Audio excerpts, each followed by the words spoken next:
This is a Librivox.org recording by Jeff Dugweiler. Thus Spake Zarathustra by Friedrich Nietzsche, translated by Thomas Common. Part 2, Chapter 26, The Priests.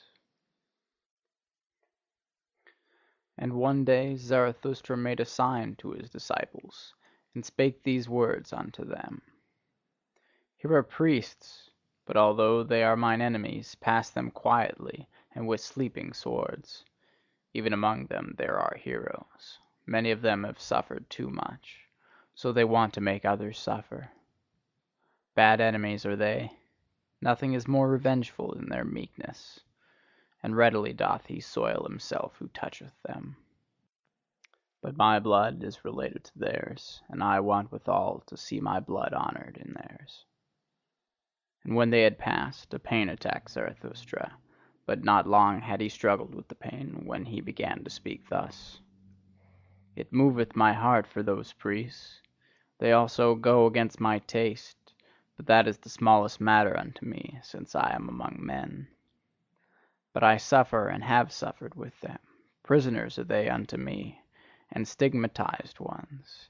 He whom they call Saviour put them in fetters of false virtues and fatuous words. Oh, that someone would save them all from their Saviour! On an isle they once thought they had landed, when the sea tossed them about. But behold, it was a slumbering monster. False virtues and fatuous words, these are the worst monsters for mortals. Long slumbereth and waiteth the fate that is in them. But at last it cometh and awaketh and devoureth and engulfeth whatever hath built tabernacles upon it.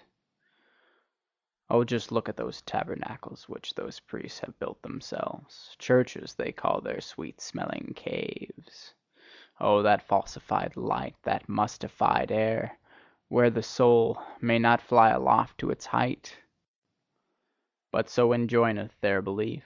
On your knees up the stair, ye sinners! Verily, rather would I see a shameless one than the distorted eyes of their shame and devotion. Who created for themselves such caves and penitent stairs? Was it not those who sought to conceal themselves and were ashamed under the clear sky? And only when the clear sky looketh again through ruined roofs and down upon grass and red poppies on ruined walls, will I again turn my heart to the seats of this God. They called God that which opposed and afflicted them, and verily there was much hero spirit in their worship. And they knew not how to love their God otherwise than by nailing men to the cross. As corpses they thought to live, in black draped they their corpses. Even in their talk do I still feel the evil flavour of charnel houses. And he who liveth nigh unto them liveth nigh unto black pools, wherein the toad singeth his song with sweet gravity. Better songs would they have to sing for me to believe in their Saviour. More like saved ones would his disciples have to appear unto me. Naked would I like to see them, for beauty alone should preach penitence. But whom would that disguised affliction convince? Verily, their saviours themselves came not from freedom and from freedom's seventh heaven.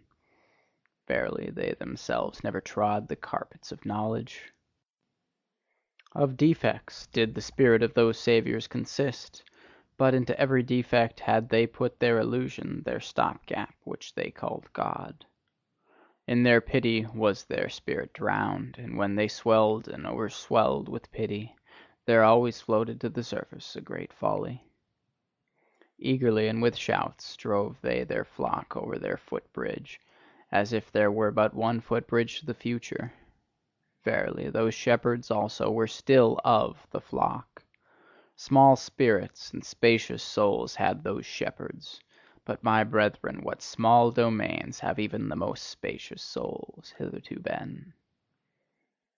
Characters of blood did they write on the way they went, and their folly taught that truth is proved by blood. But blood is the very worst witness to truth. Blood tainteth the purest teaching, and turneth it into delusion and hatred of heart. And when a person goeth through fire for his teaching, what doth that prove? It is more verily when out of one's own burning cometh one's own teaching. Sultry heart and cold head, where these meet, there ariseth the blusterer, the Saviour. Greater ones verily have there been, and higher born ones, than those whom the people call saviours, those rapturous blusterers. And by still greater ones than any of the saviours must ye be saved, my brethren, if ye would find the way to freedom. Never yet hath there been a Superman. Naked have I seen both of them, the greatest man and the smallest man. All too similar are they still to each other. Verily, even the greatest found I, all too human. Thus spake Zarathustra.